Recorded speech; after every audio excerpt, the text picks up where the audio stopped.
ఇప్పుడంటే ఎన్నో రకాల స్వీట్స్ వచ్చాయి, కానీ ఒకప్పట్లో ఏదైనా పెళ్ళి జరిగినా ఫంక్షన్ జరిగినా మనకు ఫస్ట్ ఇదే పెట్టేవారండి. లడ్డు అంటే కొద్దిగా పాత ఫ్యాషన్ అయిపోయింది అనేసి అప్పట్లో ఈ స్వీట్ చాలా ట్రెండీగా ఉండేది. అదే బాదుషా అండి. ఇది చాలామందికి చాలా ఇష్టం అసలు తినాలంటే, ఎందుకంటే పైన జ్యూసీ, పైన అంతా కూడా కొద్దిగా కరకరమంటూ లోపల జ్యూసీగా భలే ఉంటుంది.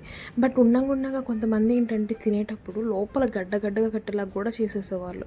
దాంతో నాకైతే తినడానికి ఇంట్రెస్టే పోయింది. అయితే నేను ఈ రెసిపీ చూసుకున్న తర్వాత నాకు 2-3 సార్లు ట్రై చేసిన తర్వాత పర్ఫెక్ట్గా ఎలా చేసుకోవాలో నేను చేసుకున్నానండి.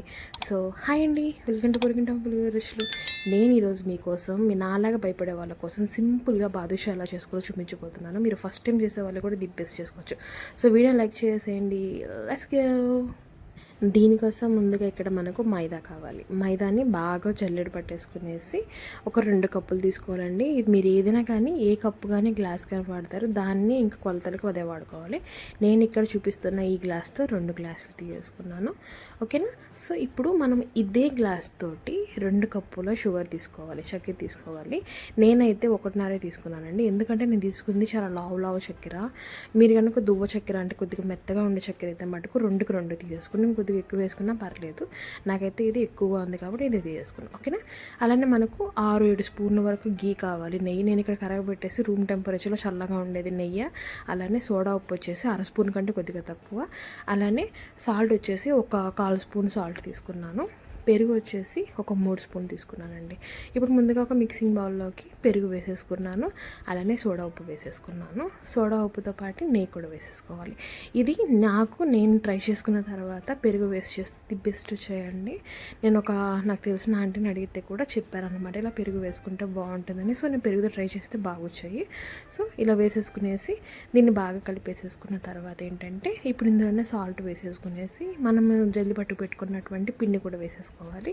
మైదా పిండి కూడా వేసేసిన తర్వాత దీన్ని మొత్తాన్ని ఫస్ట్ బాగా ఇలాగా కలిపేసేసుకునేసి, నీళ్ళు ఏం వాడొద్దండి. ఫస్ట్ ఇదంతా కూడా బాగా కలిసేలాగా ఒకసారి కలిపేసేసుకోండి. ఇది ఎలా అంటే మనకు వంటకు రావాలి, పిండి అనేది మనకు పైన పొరలుగా రావాలి, లోపల పొరలు కావచ్చు, పైన కరకరం అంటూ రావాలంటే ఇలాగ ఫ్లేకీగా ఉండాలి పిండి అనేది. ఇప్పుడు ఇలా కలుపుకున్న తర్వాత చుక్క వాటర్ యాడ్ చేసుకుంటూ కొద్దిగా మనం ఈ పిండి మొత్తాన్ని కూడా ముద్దలా కలుపుకోవాలండి. దీన్ని ఏదో చపాతీ పిండి కలిపినట్టు గట్టిగా కొట్టేస్తూ గట్టిగా మెత్తగా నలిపేస్తూ కలుపుకోకూడదు. సాఫ్ట్గా కలుపుకుంటేనే మనకు బాదుషాలు అనేవి బాగా వస్తాయండి, లేదంటే గట్టిగా అయిపోతాయి. సో అది గుర్తుపెట్టుకునేసి చాలా జాగ్రత్తగా జెంటిల్గా కలుపుకోండి, సరిపోద్ది. ఓకేనా. సో నేను ఇలా చూపిస్తున్న విధంగా చాలా జెంటిల్గా మొత్తాన్ని కూడా కలుపుకున్నానండి. పిసుకుతూ కాదు, గట్టిగా అలా పిసికేయద్దు. అలా కలుపుకునేసి చూసారంటే సాఫ్ట్గా ఉందండి. వేలు ఇలా పెట్టగానే లోపలికి వెళ్ళిపోతుంది, అంత బాగుంది. సో ఇంకా దీన్ని ఏంటంటే మనము పైన తడిగుడ్డతో కానీ లేదంటే ఇలాగా మూత పెట్టేసుకునేసి ఒక 15 నిమిషాలు వదిలేసేయండి. ఈలోపు మనము చక్కెర పాకం పెట్టేసుకుందాము.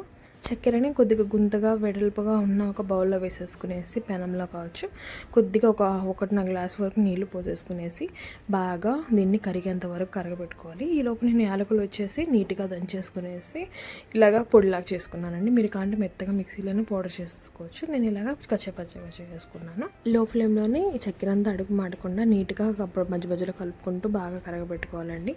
దీనికి మనకు తీగ పాకం అండేసి పెద్ద తీగ పాకం అవసరం లేదండి. మనం గులాబ్ జామ్కి పట్టేదానికంటే కొద్దిగా ముదురు పాకం పట్టుకుంటే సరిపోద్ది. కొద్దిగా ముదురుగా అయ్యే వరకు ఉంచేసుకునేసి ఇంకా ఫ్లేమ్ ఆఫ్ చేసుకునేసి స్టిక్కీగా అవగానే ఇంకా ఫ్లేమ్ ఆఫ్ చేసుకునేసి ఇందులో 1 స్పూన్ వరకు నిమ్మకాయ రసం వేసుకోవాలి. నిమ్మకాయ రసం వేసి బాగా కలిపేసేసుకుంటే దీనివల్ల చక్కెర తొందరగా పైన అంతా గుల్లగా అవ్వకుండా ఉంటుంది. ఈ లోపు ఏంటంటే మనము ఈ పిండి ఇంకా రెడీ అయిపోయిందండి. ఒక 15 నిమిషాలు వదిలేసాను కదా, చూస్తే చాలా సాఫ్ట్గా ఉంది.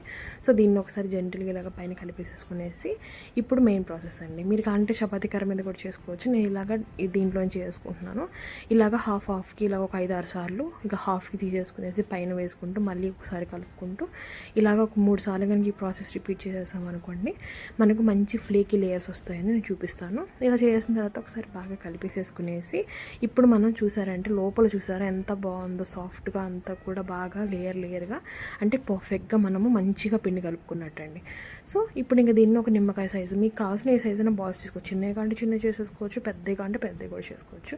నేను ఈ సైజు బాల్స్ తీసుకునేసి దీన్ని కొద్దిగా ప్రెస్ చేసుకునేసి కొద్దిగా ఇలాగా మధ్యలోకి ఇలాగ బొట్టనేలతో ఇలా తిప్పేసుకుంటున్నానండి. దీనివల్ల ఏంటంటే మనకు లోపల బాగా ఉడుకుద్ది. మీరు కానీ హోల్ లాగా కూడా చేసేసుకోవచ్చు, మనం గారెలు పెట్టి హోల్ లాగా కూడా చేసేసుకోవచ్చు.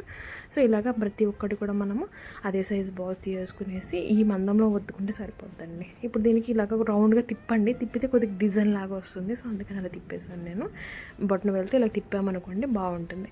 ఓకే, సో ఇంకా అన్నీ ఇలాగా చేసేసి పెట్టేసుకున్నాము. ఇప్పుడు ఏంటంటే ఒక ప్యాన్లో నూనె వేసేసుకునేసి నూనెని జస్ట్ గోరువెచ్చగా అయ్యేంత వరకు కాగబెట్టుకుంటే సరిపోద్దండి. లో ఫ్లేమ్లోనే, చాలా లో ఫ్లేమ్లో పెట్టుకునేసి వీటిని ఇలాగా ఇందులో డ్రాప్ చేసేయాలి. ఒకటి మనకు సరిపోయినంత వరకు.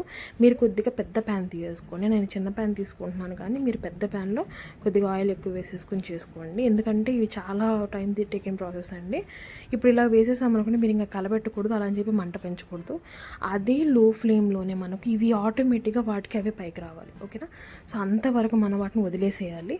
వదిలేసి ఆ తర్వాతనే మనం ఫ్లిప్ చేసుకునేసి మీడియం ఫ్లేమ్లోకి మార్చుకోవాలండి. అంతేగాని ఫస్ట్ మీరు ఎక్కువ హై ఫ్లేమ్లో పెట్టుకుంటే పైన వేగిపోతాయి, లోపల మటుకు ఉంటుంటగా ఉంటుందండి. అదే మనం చేసే బిగ్ మిస్టేక్. ఓకేనా, సో ఇప్పుడు వాటిని ఇంక తీసేసుకునేసి పాకం కూడా మనకు గోరువెచ్చగా ఉండాలి. అప్పుడే ఇందులో వేసుకుంటే మనకు ఈ పాకం బాగా పీల్చుకుంటాయి. సో ఈ వేడి వేడి బాదుషాన్ని ఈ పాకంలో వేసేసామనుకోండి ఒక 5 to 10 minutes మీరు తీసుకున్న క్వాంటిటీని బట్టి, సైజుని బట్టి ఉంచుకోవాలండి. నేను ఇక్కడ చిన్న చిన్న చేసుకున్నాను కాబట్టి 5 minutes ఉంచుకున్నానండి. మనకు నెక్స్ట్ బ్యాచ్ ఏంటంటే ఇలాగా మళ్ళీ ఫ్లేమ్ అంతా ఆఫ్ చేసి ఆయిల్ని మళ్ళీ గోరువెచ్చగా తిప్పించుకోవాలి. అప్పుడు వీటిలో మళ్ళీ ఈ బాదుషాలు వేసుకోవాలండి.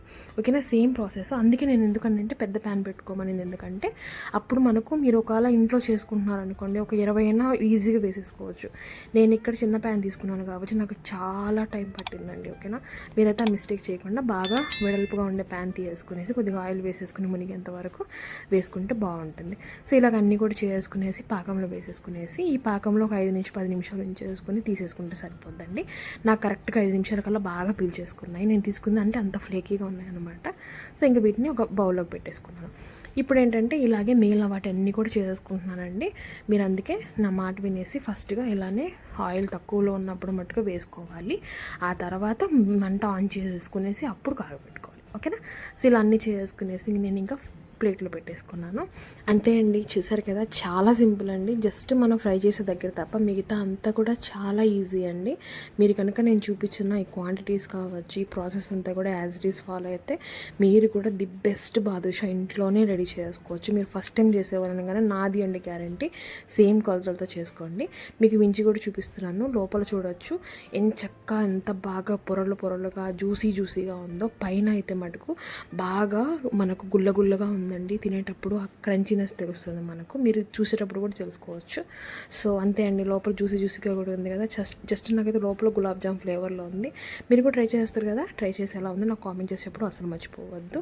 అలానే సబ్స్క్రైబ్ చేసుకొని మన ఫ్యామిలీలోకి వచ్చేసేయండి. Thanks for watching.